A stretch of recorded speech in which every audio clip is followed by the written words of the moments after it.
Hello everyone, this is part 2 of What If Naruto was in the 7 Ninja Swordsman, and I hope you guys enjoy this video and to like, to subscribe, and check out the playlist, to see more comment down below. Now let's start the intro. They call me a god. They call me a god. They call me a god. Ino found herself standing in a very dangerous place. Heavy rains were falling down from the skies, drenching the blood-stained ground and the corpses that littered over it. It was a story of devastation and pain. She caught sight of shinobi wearing uniforms of Kumogakure and those from Azu lying dead for as far as she could see. Giant craters, scorched earth, destroyed sections of forest, dried up lakes and broken weapons greeted her at each turn. In the far-off distance there were huge towers of fire erupting from all over the earth. It was hell. Yet the battle was not over. It was then she sensed that familiar and terrifying aura once again. Despite her instincts telling her to run away, her legs rushed her towards the direction of that power. Her heart threatened to explode as the presence became even more stronger and the screams of 1,000 souls reached her. Soon enough, she came across a mountain-side cliff and took up position at its edge as she caught a glimpse of the ongoing battle. Her eyes widened on seeing thousands of shinobi from Kumogakure standing on one side, led by none other than the Gold and Silver brothers. Joining them in the fight was the elite Kinkaku Black Ops unit. Judging by the sheer numbers, the entire battalion was present and participated in the battle. Her eyes widened in horror as she saw 3 or 4 dozen young teenagers and even children with familiar red hair of the Uzumaki clan lying dead across the battlefield. They were all dressed in Anbu gear and many still had masks on their faces even in death. It was then she caught sight of a lone boy wearing the same uniform and a wolf mask cradling one young Anbu with bright red hair in his arms. Judging from the boy's lack of movement and nasty hole in his chest, he was dead. Ino felt something in her chest tighten when she saw the lone boy from Azu having blonde hair engulf his younger but dead friend in a bear hug. Tears of blood started to fall from the blonde Anbu's eyes and it gave birth to a feeling so powerful that it reached Ino's own heart. Hate. She rushed downhill uncaring of the danger she was putting herself in as that familiar haunting feeling in her heart grew stronger. However, she was forced to stop when the Azu soldier laid down his comrade and lifted his gaze towards the enemy that outnumbered and surrounded him. It was then she saw those red and haunting eyes. Sharingan. No, she thought, for those eyes lacked any tomo or the pattern of the Uchiha clan's famed dojutsu. What made her doubt that conviction was the fact that the chakra she felt from the boy did feel familiar to that of an Uchiha. It could barely be sensed, but that didn't change the fact that it was there. And those eyes. However, there was another presence. One more stronger than the Uchiha chakra that she had felt earlier. It coiled around the boy like a shroud and threatened to burn anyone that got near him. Dark black-colored ash started to leak out of the boy's entire body as the enemy army in front of him charged once again with a thunderous roar. With a deafening and monstrous roar of his own, the last Azu shinobi charged forward to meet his foes head-on. She was about to scream at him, to warn him to give up and run away, but was suddenly at a loss of sense as the world around her started to disappear instantly. "You shouldn't be here." That voice was one she knew very well, and when her eyes opened again in a flash, it was then that she saw herself lying in her bedroom on their bed. She looked sideways and saw Naruto staring at her attentively. He did not look pleased. Ino flinched when she saw that they had coiled across each other quite intimately and one of her arms was wrapped tightly around his chest with her fingers resting over his heart. She realized her mistake. "Never do that again, Ino," he said calmly, but his disappointment and underlying anger was not missed by her as she ducked her head in shame. "It happened by mistake. I am truly sorry for that and I won't let it happen again," she promised sincerely. He looked at her for a few long moments, gauging the worth of her promise before heaving a tired sigh and placed his hand over his face. "It was my fault as well, I suppose. I underestimated the limits of your mind-walking ability. Next time I'll take proper measures to make sure this doesn't happen," he said out loud. She could do nothing but nod her consent as she had unknowingly invaded his memories. Since both of them were deep asleep, their senses were extremely dulled and the close proximity allowed their powers to interact with each other.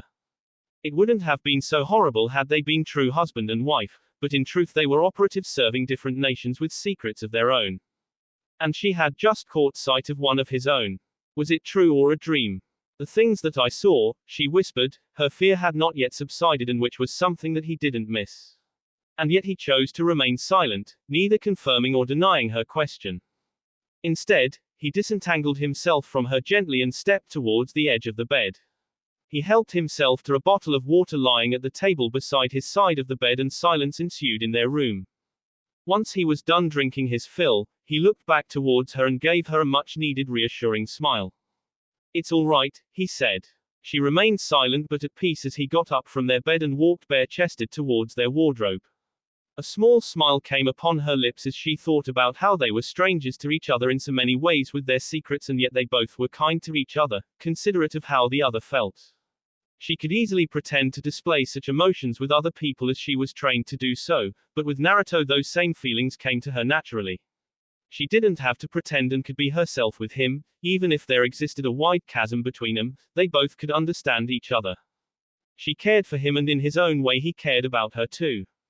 Or that was what she herself believed, for the other possibility seemed too harsh and cold. She herself got out of their bed, allowing her long and free blonde hair to float in the gentle breeze of the silent night. She was wearing one of his t-shirts and even his shorts, which she liked, and an action that always amused him. Even now he smiled on seeing her smirk.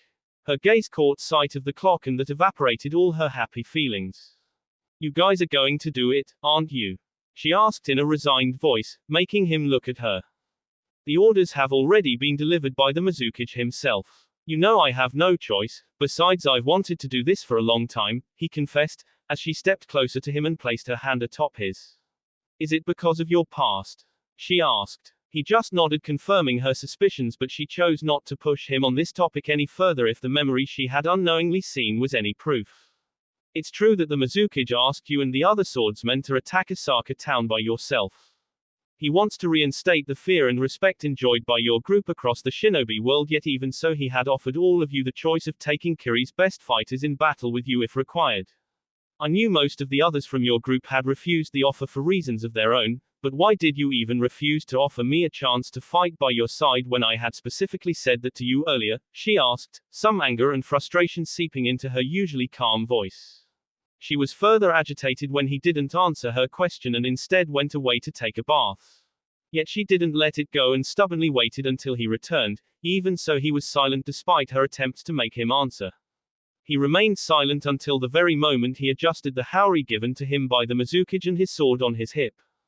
"Why, Naruto?" she asked more insistently. She, along with an entire battalion of hunters, Anbu ninjas and Junin along with Chunin, were to remain as backup nearby the coastal stronghold and only step in if the 7 great swordsmen were in deep trouble. It frustrated her and now even terrified her, as she had seen a glimpse of his history with the Kinkaku unit and Kumogaku in general. "I and the others can fight alongside you guys. It will make our attack more fast and effective. Why won't you consider it? If you are the one to vouch for us aiding you in battle, then the Mizukage won't refuse," she pleaded, making him stop when he was just about to reach the door. He looked back at her, and even though his face was hidden behind his mask, she knew he was smiling.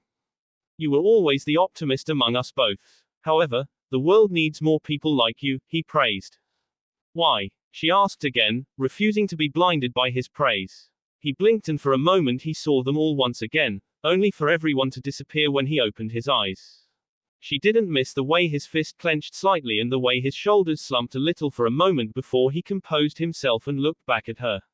This time he was fully smiling, but she could see the pain in his eyes very clearly. "My dream died. But your dream is still alive, Ino." She froze and felt a lump growing in her throat even as tears started to arrive in her eyes as she remembered her village and her own desire to return back there one day. He knew her wish and was doing everything in his power to make sure she lived to see that dream become a reality. "I want you to be part of that dream too," she said gently, making him smile wistfully. He placed the Tanto version of his sword on his back and turned back to walk towards her. When he reached in front of her, he lowered his face mask and leaned down to place a gentle kiss across her lips. Ino felt herself melting in his embrace and kissed him back fiercely, wishing he would join her dream, for deep down he was a good man no matter how much he pretended to be otherwise. The moment ended too soon for her when he broke the kiss and raised his face mask back in its place. "Thank you." With those words, he vanished from their home in a swirl of ashes. Genjutsu noted the determined expressions in the eyes of his 7 great swordsmen. Armed to the teeth, They were ready to conquer the world with Kiri's colors. A part of him felt extremely proud to see his own son among these great men and women, but there was another who had recently caught the Mizukage's eye. A fine shinobi whom he could trust Kiri's future with. The Mizukage glanced down from his tower to see the 501st Battalion standing ready and awaiting his orders. Made up of Kiri's finest Junin, Chunin, Anbu and Hunter Ninja, it was the most elite unit they could field against their enemies. In the upcoming mission, he intended to have them act as support while the 7 ninja swordsmen stormed the front. Now, it was time for him to choose the one to lead this mission. Do any of you have any ideas that you want to suggest? Asked Genjutsu seriously. None, Lord Second. We will follow orders, replied Haku obediently, earning a nod from Amayuri Ringo as well. Unknown to them, their reply had only disappointed their supreme leader who didn't let his personal feelings be visible. Well, it's about time to get our hands dirty, said Kisum with a shark-like grin. The lightning pups will soon get a taste of my blade, agreed Zabuza. Mine too, whispered Jinpachi menacingly. Genjutsu closed his eyes and tried to stem his disappointment. It was true that Kiri had many fine shinobi who had excelled truly as individual warriors, but there were very few who had it in them to lead others. People who could look at the bigger picture, care about something other than their own desires. Lord Second, I propose that the 501st fight alongside us. Having them acting as support is good, but their potential will be wasted if we keep them away from such a crucial battle. Besides, even the 7 of us, no matter how strong, shouldn't try to shoulder everything alone. We will strike fear into the hearts of our enemies, but we must not alienate our comrades, explained Manjutsu, drawing hesitant nods from Amayuri and Haku. Genjutsu smiled and was once again filled with pride over his son's thoughtfulness, yet even so he remained silent. Manjutsu's heart was in the right place and he had the potential to be a truly great leader of their nation, but he had missed one key factor. Naruto had listened to the suggestion provided by the Kage's son and it made him remember Ino's own desire to fight alongside him. But it also brought back painful memories, ones that he wished to forget. He had believed in people other than himself once. Could he do so again knowing what had happened when he had made the same choice in the past?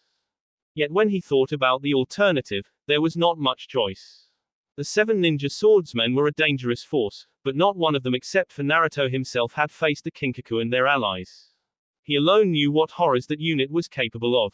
If anyone from the group or if most of them died, then the 501st would be completely unprepared to face the Kinkaku battalion and an entire regiment of special forces from Kumogakur.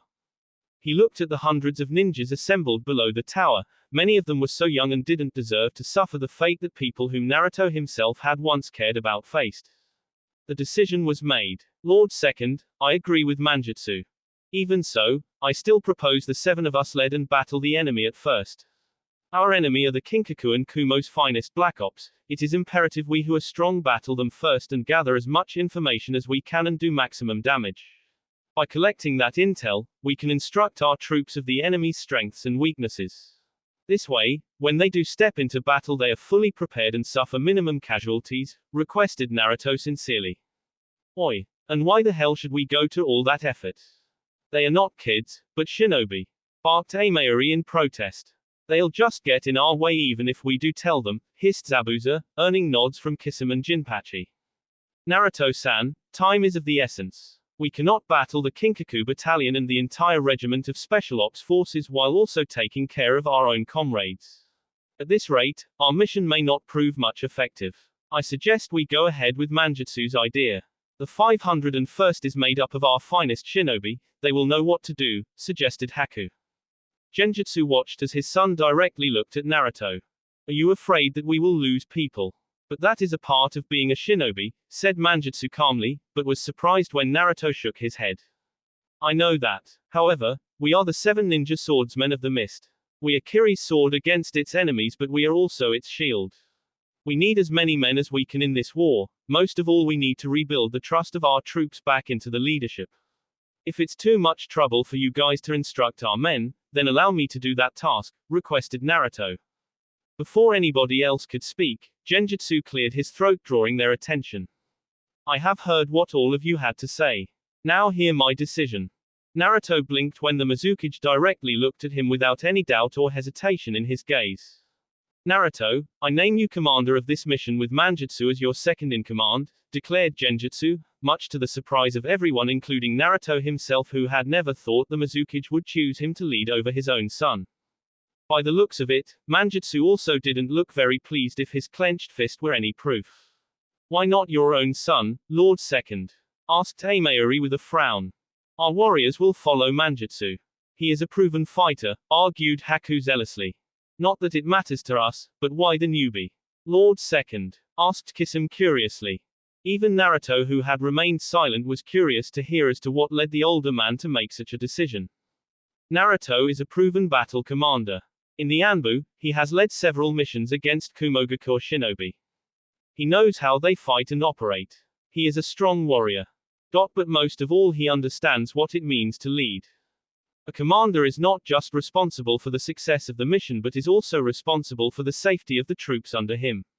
If you directly pit our troops against foes like the Kinkaku and their allies, many will die a needless death when it can be avoided by using Naruto's idea. All of you have your own thinking, but this mission is not just about you. It's about Kirigakure and its future. Explained Genjutsu fiercely as he turned towards the former Anbu officer. I leave them all to you. Naruto knelt fully before the Mizukage before looking at him with nothing but pure determination. I will look after them, Lord Second, promised the seventh. Genjutsu nodded and looked at the others assembled before him. To his great relief, they all bowed their heads to his decision one after another. He doubted they would make Naruto's task easy considering each of them were very powerful and had their own agenda. If this is good for our people, then I shall follow you. Naruto, promised Manjutsu reluctantly. Genjutsu couldn't hide his smile this time as he saw Naruto give a respectful nod to the younger boy. The proud father gave his son an acknowledging nod, earning a thin smile from the boy. Bring glory to our nation. Manjutsu hopped across the forest trees at a rapid pace in order to catch up with the man he was supposed to follow in this mission. Behind him, he saw the remaining members of his group and the entire 501st following dutifully. Most of their warriors were excited for some much-needed action, but Manjutsu was not at peace for deep down he felt something was not right. The mission, as simple as it was, had some much hidden aspects to it. Ones that were somewhat known to their commander. What do you know about them? Asked the Hozuki heir, as he joined his commander. What makes you think I know anything about our enemy? Retorted Naruto calmly, earning a narrowed gaze from the purple-eyed boy. You wouldn't have fought so strongly for your strategy to be accepted unless you knew something that I and the others don't. I don't know much about you but the Anbu trust you. You have faced the Kinkaku before, haven't you? Asked Manjutsu seriously. He waited for an answer and saw Naruto calmly staring ahead as they both jumped across trees at a pace which was impossible to match for most ninjas. Once, he confirmed. Then it was right of my father to choose you to lead this mission. Naruto couldn't hide his surprise on hearing the younger boy's honest remark. The fact that he was smiling and there was no ill emotion hidden in his heart was a stark contrast to his earlier behavior. Manjutsu must have sensed his thoughts as he shrugged. I won't lie, I wanted to lead this mission. But if you truly know how to fight our enemy with minimal losses to our own forces, then I will believe in you as my father has. I just don't want more of our people to die in vain, admitted Manjutsu. He didn't miss the fleeting sorrowful look that crossed Naruto's eyes before he schooled his features once more. What is it? Asked Manjutsu hesitantly. You just reminded me of someone I once knew. Before Manjutsu could question him any further, they soon cleared the edge of the forest and saw themselves standing in front of the vast sea that separated the land of water from the land of lightning. Their remaining comrades joined them soon enough in a few minutes and Manjutsu decided to address them when Naruto gave a nod. In order to reduce time, we will all travel on foot across the sea. Rest up a bit, regain your strength and energy, for once we begin our run there is no stopping or going back, instructed Manjutsu. Don't you think that it's a bit more dangerous for some of our younger subordinates? It might just kill them before they even see enemy shores, warned Kisame with a smirk, as he looked at a handful Chunin who grimaced. There is no other choice. With our old fleet destroyed and a new one in the process of being built, we have no choice but to cross the ocean on foot to reach enemy territory, argued Zabuza. It shouldn't be too difficult for most of our force members, but for some it may get lethal. In that case, the strong will have to shoulder the weak, advised Haku, earning a sigh from Amayuri. Troublesome, muttered the red-haired female sword master. Arguments and suggestions were breaking out across the entire force, with every member, be they senior or junior, interested in voicing their opinions. Ino saw Naruto close his eyes before releasing a short amount of killing intent that made everyone stop. The 501st and the other swordsmen instantly went on alert when they all felt the power surge in their surroundings. To everyone's surprise, a massive wall of water rose from the sea. It spanned across the entire coast in length and was nearly 30 feet in height. Most surprisingly, it was stable. Manjutsu couldn't hide his smirk when he saw Naruto standing on top of that wave with his 2 fingers raised. "Hop on," instructed the blonde-haired commander. Ino was left speechless even as their entire force cheered enthusiastically. All around her, their comrades charged forward to take up positions over that wall of water. Instead of running across the ocean, all they had to do now was keep themselves steady over that wave while it carried them across. Of course, such a journey would involve extreme control and caution to be invoked by the creator of this jutsu. Judging from Naruto's lack of visible pain or stress was truly surprising, not just for her but for Haku as well, who was staring at their commander in a new light. Even among Kiri shinobi, such mastery over water is found among only a handful shinobi. The Mizukage being one such fighter, but Naruto being an operative from Izu makes him least capable of wielding such power. His strength lies in fire and wind, which is prominent among most Uzumaki warriors. Nor is he a warrior of Kiri who have natural talent with water element. "Let's go, Hunter." Ino was brought out of her thoughts when Haku called out to her. Realizing they were the last ones left to join, both ladies nodded at each other before rushing forward to join their remaining comrades who had now all taken up positions over that giant wave. When everyone was in position, Naruto's voice boomed across the entire force. "Maintain balance with the water at all costs. Leave the rest to me." He was about to summon a large amount of his chakra when he felt 2 hands being placed upon his shoulders, 2 across his back and 2 blades touching his legs. Looking back, he saw it was Manjutsu and Haku who had placed their hands over his shoulders. Amayuri and Jinpachi had their hands placed over his back, and Zabuza along with Kisame had placed their swords at his legs. "Can't let you steal all the shine," said Zabuza with a grin. Even behind that mask, Manjutsu caught a tiny smile arriving on Naruto's lips as the remaining swordsmen all channeled their chakra inside their commander, who then joined his hands together. The entire 501st cheered when the giant wave stormed forward, cutting across the ocean at breathtaking speeds and bringing them more and more closer to their inevitable fight. 2 days later, the 7 ninja swordsmen and the top officers of the 501st had decided to make camp at a remote island barely 50 miles off the coast of Osaka City. Just an hour's march away was the enemy city, defended by thousands of special forces ninja. It was one of Kumogaku's strongholds, one many believed to be unconquerable. "We have nearly 800 fighters in our ranks, not including the 7 of you," said one of the Anbu officers, who was in charge of a large contingent of troops. "The enemy has 3 or 4 times those numbers if we include the Kinkaku battalion. We are at a heavy disadvantage, not just in strength but knowing the terrain as well. This will be a difficult battle," commented Ao, the leading officer for the entire 501st. Naruto stared at the man who was expertly covering the Byakugan behind a simple eye patch. Even now, the same officer was silently trying to gauge his power with the hidden eye. "What is your plan, Commander?" asked Kisame amusedly. "Before you tell us your strategy, I would like to introduce someone," said Ao honestly. Before anyone could say something, another ninja entered inside the tent. Naruto's eyes slightly widened when he sensed the underlying sea of dark chakra within the woman who now stood before him. She was a beauty, he would give her that, and many other men in the room including Manjutsu and Jinpachi blushed, but there were others who were just as wary as Naruto, for they had sensed her hidden dark power. The kunoichi had long and beautiful auburn hair and an attractive figure that stuck very well across her blue-colored dress. Her green eyes were full of mischief, but deep down there lurked an edge in them. There was a traditional katana at her back, her skin being extremely fair and her chakra swirling around her body playfully. Her gaze directly connected with the blue eyes of the commander as she gave him a slight bow. "I am Mei Terumi, heir to the Terumi clan, and Jinchuriki of the 6 Tails." Naruto didn't miss how everyone in the room had tensed as Mei Terumi finished her introduction. It was a natural reaction to a Jinchuriki's presence. But in those nervous gazes, he also saw quite a lot of scorn and even hatred for a woman who was supposed to be their comrade. Their eyes clearly showed they saw her as a weapon or a creature of evil. Being born in a village with no tailed beasts made him unable to understand these feelings.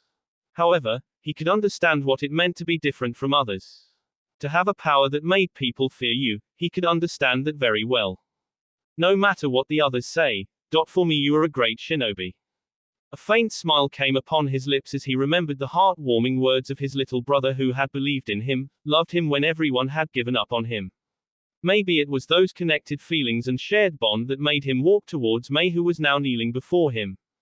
May blinked in surprise when the commander himself knelt to her level, much to everyone's surprise, and offered her his hand. "Call me Naruto. I hope we can work together," he said with a pleasant smile. May connected her own hand with his and couldn't help but feel the positive emotions surrounding this man. Everyone around her was nervous, angry, disgusted, and even afraid. But not this man. In this raging sea of emotions around her, he was like a small but peaceful island where she could find refuge. Even if she didn't know him, a part of him wanted to trust him and follow him. "Pleased to meet you," she greeted him with a small smile, as he helped her stand back on her own feet. She was disappointed when he broke their contact and returned back to his place at the center of the table. May couldn't help but see how soon he had composed himself. Gone was that friendly smile, which was now replaced by a calm, composed and even cold look as he looked at the map of Osaka City placed before him. "It would seem Nadaime thought a step ahead of us all. That's the Mizukage," praised Naruto honestly, as he gave May a small nod. "How to proceed, Nanadaime?" asked May with an amused smile. A small blush crept across Naruto's cheeks, which was thankfully hidden by his face mask. He didn't know how to respond to that cryptic remark or the not-so-innocent way May was looking at him. Fortunately, Ino was not present in this meeting, or it could have been quite embarrassing. Even few officers and most of the swordsmen grinned as he was outsmarted. A light cough escaped his lips as he focused his attention back on the map. "Our ultimate goal is the sheer destruction of this city and the annihilation of the military forces stationed here. However, that is a difficult task. May, how far are you able to control your Biju's powers?" asked Naruto seriously. "I can control up to 3 tails. Anything beyond that and I lose control," she admitted honestly, some worry easily visible on her pretty face. "We cannot have that, so you shall stick close to me. I plan to use your aid wherever our forces are getting massacred and will stay close to keep you from going out of control," promised Naruto without any hesitation. "Can you even do that? An out-of-control Jinchuriki is a walking disaster which does not discriminate between friend and foe," warned Amayuri, directing a suspicious look at the Terumi clan heir, who glared back at her coldly. "Channel your chakra, May." May hesitated before deciding to obey that command. She started channeling her chakra and was surprised when Naruto gestured her to increase it. Complying, she nearly started summoning 1/4 of her power when she gasped and looked at her belly. A dull ache bellowed from within her body and her eyes widened in shock when dark marks started spreading across her body. "Fuinjutsu." She, along with everyone else, looked at Naruto in surprise, who had now joined his hands together into the ram seal. "That handshake," whispered Manjutsu in realization. Zabuza and Jinpachi narrowed their eyes towards their commander, now being able to see him in a completely different light. Perhaps the Mizukage had seen something which none of them could. "You marked her the moment you touched her. You're quick, Lord Seventh," praised Kisame sincerely. May was trying her best to shake off the control that was brutally suppressing her chakra. She cursed herself for underestimating Naruto. Her father had warned her to be careful around him, warning her that he was an accomplished Anbu officer. Now she knew why. Through the seal, she could feel his chakra invading her body and clearly crushing her own power. This was not the power of any ordinary ninja or someone from a civilian family. Even among shinobi families, only a handful of ninja clans had mastered the art of controlling Jinchuriki and the tailed beasts. In any case, she decided never to let her guard down around Naruto. Thankfully, he stopped suppressing her power the moment she halted gathering her chakra.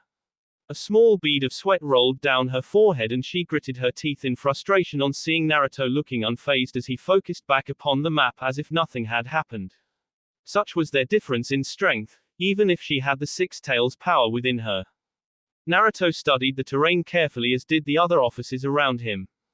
Osaka was a coastal city that had a medium-sized port where merchant ships and military transports regularly docked. On its eastern and western sides, it was surrounded by large mountains while its northern border had a vast open grassland where any movement could be seen from miles away. 4 groups of 200 each, declared Naruto, gathering the attention of everyone present. The first group made up of purely Anbu Black Ops and Hunter Ninjas. They shall be the vanguard force that shall battle the bulk of enemy forces under the command of the 7 great swordsmen. The second group comprised of elite Junin, preferably fighters well versed in lightning and earth style. This force will divide itself into 2 halves with each climbing atop these mountains on the eastern and western flanks surrounding the city. When I give the signal, they are to launch aerial bombardment all over the city. The third group made up of skilled Junin. Their task shall be to loot as many valuables, be it money, resources, food stories, weapons and intel. Apart from these tasks, they are to also set up escape routes from where our forces can retreat if they get trapped. I want you to command this task force. The fourth group will made up of Chunin led by newly appointed Junin. They shall be the reserve force that shall guard our rear against any enemy counterattack. When he was finished explaining his plan, he looked up to see if there were any objections and was pleased when there were none. If they had, then they kept it well hidden. It was not the common shinobi he was worried about, but his own group from where he was expecting much resistance. Do we have any strategy to engage the Kinkaku? Asked Zabuza seriously. Only the 7 of us shall engage them. Under no circumstances do I want our shinobi to make contact with them. As the lead officer of the 501st, I want to make this very clear to you. If anyone apart from me or the 7 swordsmen make contact with them, they are as good as dead, warned Naruto, much to the Anbu's shock. Surely, you are exaggerating a bit. Lord 7th, whispered Ao hesitantly. I have faced them before and I barely survived that encounter, confessed Naruto, as he lowered a part of his Junin vest where a nasty and deep-edged scar spanned all across the upper portion of his chest. What are they? Asked Haku hesitantly. Masters of ninja arts, but more dangerously, they are a force of warriors who are able to control Biju chakra just like the Gold and Silver brothers. When Konoha sold the tailed beasts to various nations at the start of the Hidden Villages era, Kumogakur was not satisfied. They believed it too risky to grant such enormous power in the hands of just one individual who could be killed, captured, turn rogue or just be a disappointment.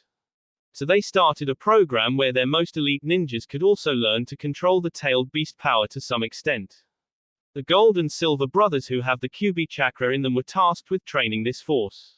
Naturally, there were many casualties, but Kumogakur never cared about the price but about the ultimate power it would grant their village.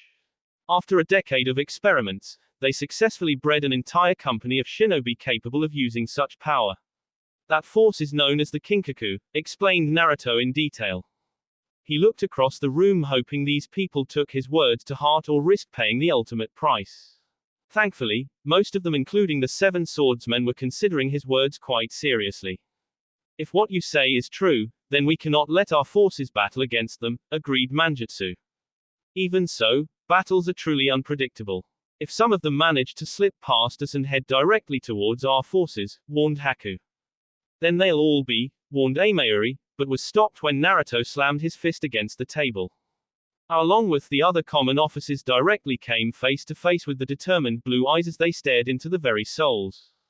As your commander, I will protect each and every one of you with my life.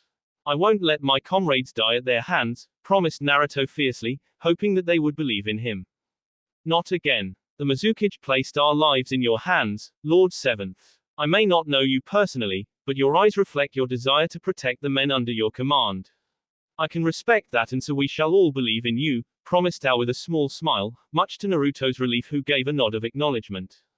They went on to discuss the details of their plans for another hour before retiring to their quarters to rest and prepare for their fateful battle. Naruto stood before the 501st alongside the other swordsmen. The skies had darkened as dark clouds had hidden the moon behind them, yet even in the darkness he could see the faces of the men and women in front of him. Soon, they all would venture into their toughest battle.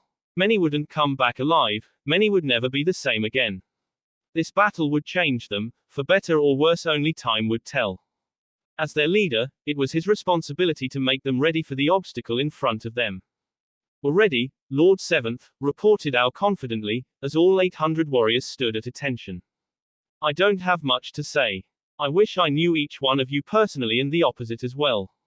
Maybe after this battle we can all have some drinks together and have a blast of our victory, said Naruto with a small smile, earning brief chuckles from quite a few of the Kiri shinobi. However, there were many others who, while silent, looked far from comfortable. Sir, please take some of us with you. We are expendable, the 7 ninja swordsmen aren't, argued one of the Chunin, who looked to be barely 15 years old. No, you're not, answered Naruto frankly, a harsh tone creeping into his voice as he looked at the men around him. Never think like that. You're loyal soldiers of Kiri, the best hope of our people. I hope you have faith in me and my plan, while I shall also have faith in each and every one of you. Look after each other in battle, follow your training, give it your best, but most of all never lose faith in yourself or the cause you are fighting for, no matter the odds. As your commander, I shall clear the way for you. And know this, dead or alive, I will bring you home. That is my promise to each and every one of you, said Naruto sincerely. So shall I, promised Manjutsu with a smile. Me too, said Haku earnestly. Guess, we'll just do all the heavy work so you pups don't get into too much trouble, grinned Amayuri with a feral smile. Leave the heavy lifting to us and these big boys, said Zabuza with a smirk, as he pointed at his huge blade. Kisame did the same while Jinpachi just gave a cunning smile. Naruto's gaze connected with Ino for a moment as they both gave fleeting nods to each other. As he turned to join his fellow swordsmen, Naruto saw Mei and many of the Kiri shinobi staring at him with much less skepticism than before. Maybe he even saw respect in their eyes for him. Ow. Wait for my signal, commanded Naruto, earning a nod from the older man. Manjutsu had to pause when his partner stopped. The Hozuki clan heir and Naruto himself had teamed up together while the rest of them had also divided themselves. Haku and Amayuri were one team 1. Kisame, Zabuza and Jinpachi were team 2. While Naruto and Manjutsu were team 3. Team 1 and 2 had been tasked with dealing out the maximum damage across the city, bearing the brunt of the enemy power. Team 3 were tasked with noting down the enemy's counterattack strategy and ultimately finding holes that would help their troops to break the enemy. However, for that to open they first needed to enter the city. What is it? Asked Manjutsu to his partner, who bent down and placed his palm on the sea's surface. There is a barrier up ahead. A weak one, but something that will alert the enemy of our presence even before we step foot into the city, said Naruto seriously. I cannot see or feel it. Can you deactivate it? Questioned Manjutsu, wondering if his new teammates' power in the sealing arts were as great as the Mizukage had said they were. To his surprise, Manjutsu felt a slight shift in their surrounding as Naruto got up on his feet and looked at him. It is done. Signal the others to move in, directed Naruto, earning a nod from Manjutsu. The younger swordsman raised his fingers and soon enough a thick mist started to form around them, which slowly started creeping towards Osaka City. Naruto and his partner calmly walked through the mist even as they both felt the presence of their fellow swordsmen rushing forward at alarming speeds towards the city. As they advanced further, Naruto felt the presence of Kiri shinobi taking up positions across the mountains surrounding Osaka, while their remaining comrades were following the trail left by the 7 ninja swordsmen. They were advancing slowly, waiting to strike swiftly once the signal was given. How long before they know what is going on and counterattack? Asked Manjutsu hesitantly. 3 minutes. Manjutsu blinked in shock at his partner's reply. A part of his heart didn't want to believe the enemy to be so capable, but another part of him knew Naruto had faced these warriors in the past and spoke from experience. It was best to have faith in him and follow his lead. I'll take care of that, reassured Naruto, as he raised 2 of his fingers. Manjutsu was fascinated when heaps upon heaps of ash started to leak from Naruto's entire body and soon started to blend easily into the thick mist. Within minutes, Manjutsu could feel that power spreading quickly block by block until entire districts started to get flooded. Both of the swordsmen advanced further until they swiftly crossed the docks in a blur and took up positions on top of a warehouse rooftop that gave a decent overview of the sprawling city ahead of them. Manjutsu saw that Team 1 and Team 2 had also taken up positions and were waiting for their signal. Manjutsu winced when he saw the thick mist unleashed by him now covering half of the city, and in it was carefully hidden the ash being released and controlled by Naruto. Having already seen a small glimpse of the former Anbu's power, Manjutsu was truly wary of the atrocity that was about to be unleashed. Innocents will die, warned Manjutsu, knowing he was just as responsible for the deaths today as his comrade beside him. To his surprise, there was no hesitation in Naruto's now red eyes. What is he? Only then Kumogakur shall know true pain, said Naruto icily, as he clasped his hands together. Through it all, he felt them. Men, women and children, most of whom were peacefully sleeping in their beds. None of them had any idea about the calamity that was surrounding them at the very moment. He could feel their love, their dreams, their fears, he could feel it all. Just for a moment, it made him hesitate as his heart tried to search for another way. Until he remembered what these people had did to him, his family, his friends, his comrades. Their blind ambition to acquire more and more power, to support those who threatened to engulf this world into a never-ending war, to turn a blind eye to the pain they inflicted upon other people who had never done anything to wrong them. Manjutsu tensed as he felt even more and more ash leaking out of Naruto's body to the point that now half of the city was shrouded in his power. So, you're set on doing this, Naruto. Those red eyes lacked any mercy as Naruto extended both of his arms towards the city. I will never forget my little brother's pain. Ash release, explosion. Manjutsu's vision went blank. Southern District. Woke up in alarm as the very ground beneath his feet trembled. Already he could feel a great disturbance in the city as he rushed straight out of the wall of his house only to be greeted by a scene of devastation. Almost half of the city had literally vanished. In its place all that remained was scorched earth whose very soil had turned black with the ashes of all those who had perished in this tragedy. Not even debris of houses or buildings had survived. The very air itself was burning, and it was then that I felt a presence. It was one at first, which soon turned to two, then three, until there were 7 signatures he recognized, most of whom were quickly moving through the devastated city. Another dark-skinned man dressed in Anbu gear appeared by his side instantly. Anbu platoons are moving across various sectors, but so far we have no survivors. It's as if they all just vanished in that explosion. What is this, eh? Asked the Anbu leader. Why didn't the Kinkaku sense anything disturbing? Where the hell are they? Yelled her in fury. Most of them are accompanying your father, Lord Raikage, in the battle against the Hyugas which started yesterday. The few that remain are currently guarding the prison. We cannot afford to lose those prisoners. It would seem this is Konoha's revenge for what we did to their Hokage. They launched a massive assault, drawing our Raikage and the Kinkaku while a strike force reached here, suggested the Anbu leader. I will crush the bastards who did this, yelled A, as he channeled lightning all over his muscled body. You will do no such thing. Guard the prison and send as many Kinkaku to the front lines. Until then, the Anbu Black Ops will hold off the enemy.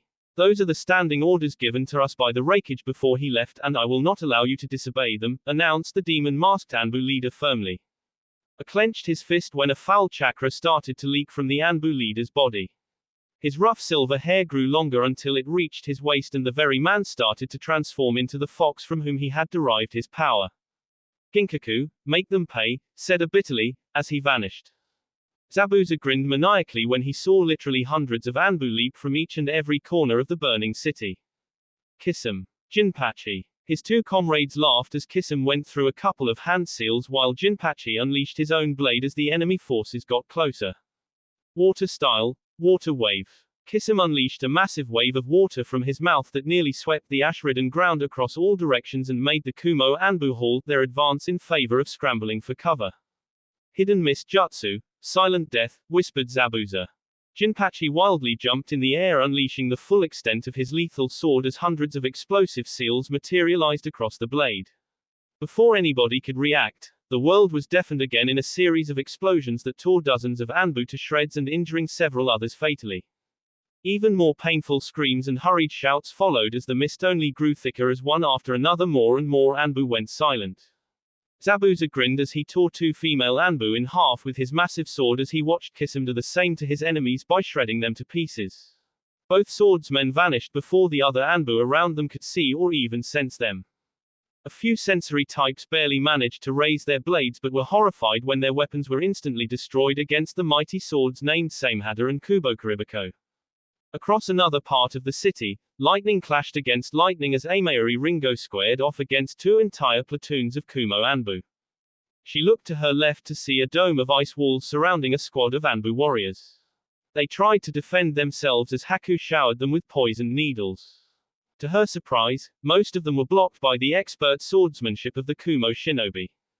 Attack the mirrors. Haku grinned as her enemies fired lightning arcs against her ice mirrors, destroying quite a few of them through brute force.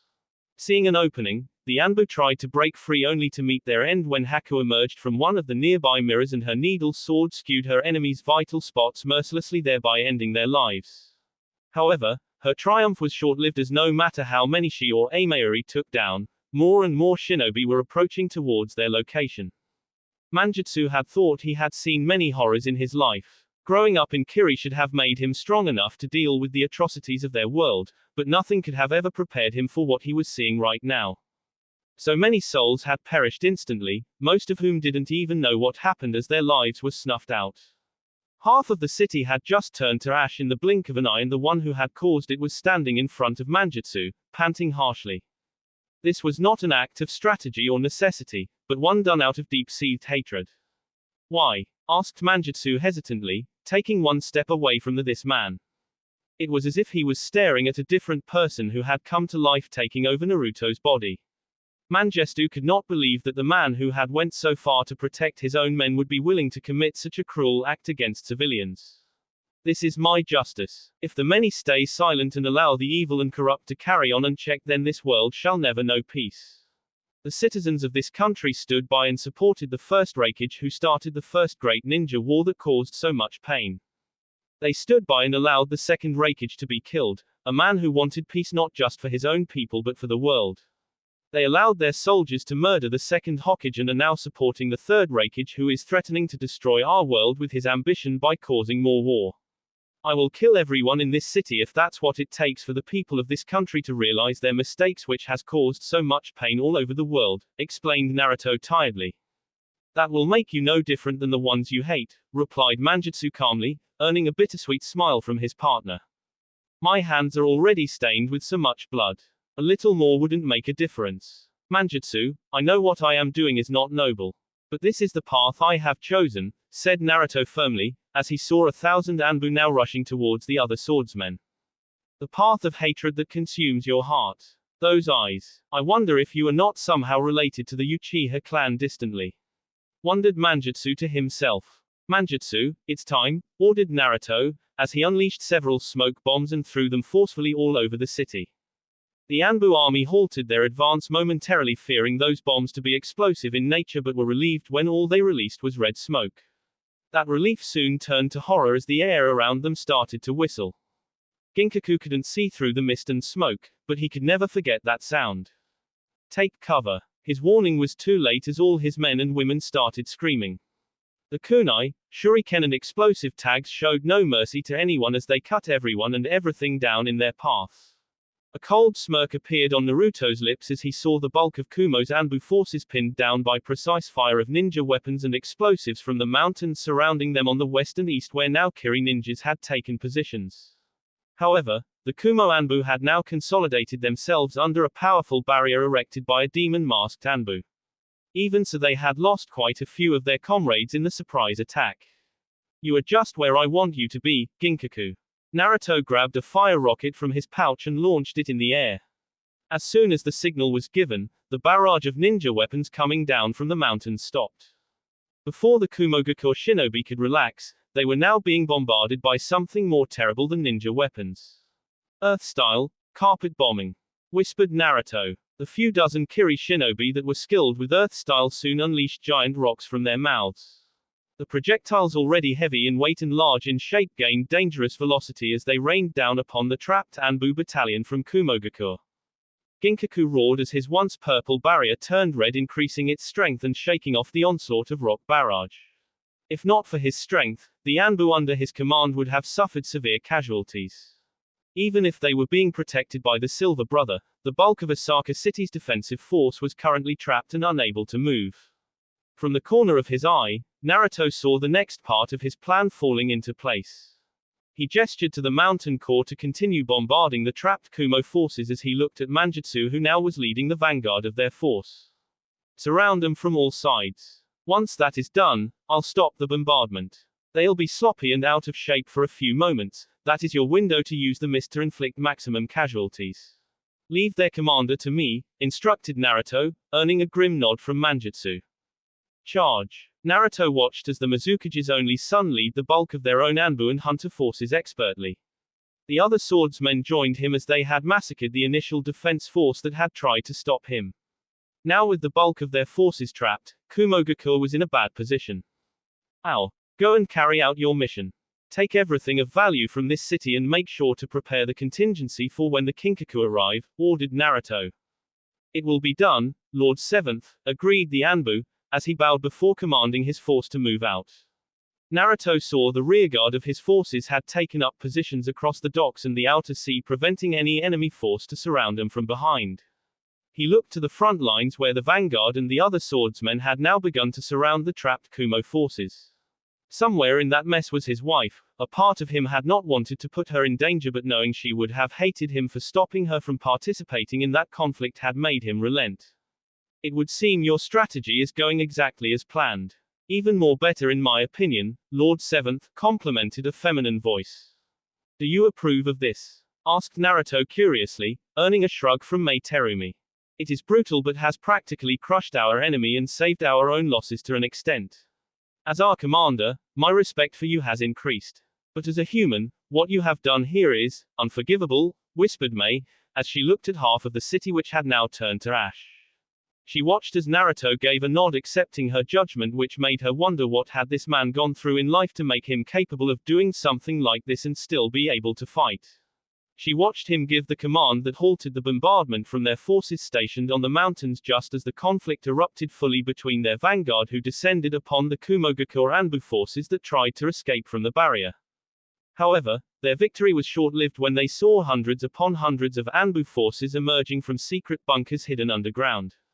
Mei's eyes widened in horror as nearly 1,000 Kumogakur Anbu now emerged from the eastern and western ruins of the city and were now on their way to surround and demolish Kiri's vanguard. That sly Ginkaku, crafty as ever. In that case, she heard Naruto whisper with a smile. Soon enough, she was staring at another Naruto as both the clone and the original unleashed Muramasa in their right hand and its smaller Tanto-like version in the left hand. Mei, my clone shall handle the forces approaching from the west. Let's go and stop those incoming from the east, commanded Naruto. Very well, Lord Seventh, she complied with nod, and saw him smirk. Try to keep up if you can, challenged Naruto. Mei blinked when the man in front of her vanished in a dark flash. Briskly walked through the almost deserted corridor of the city prison. Not an hour ago, it was fully manned and protected by a small Kinkaku force.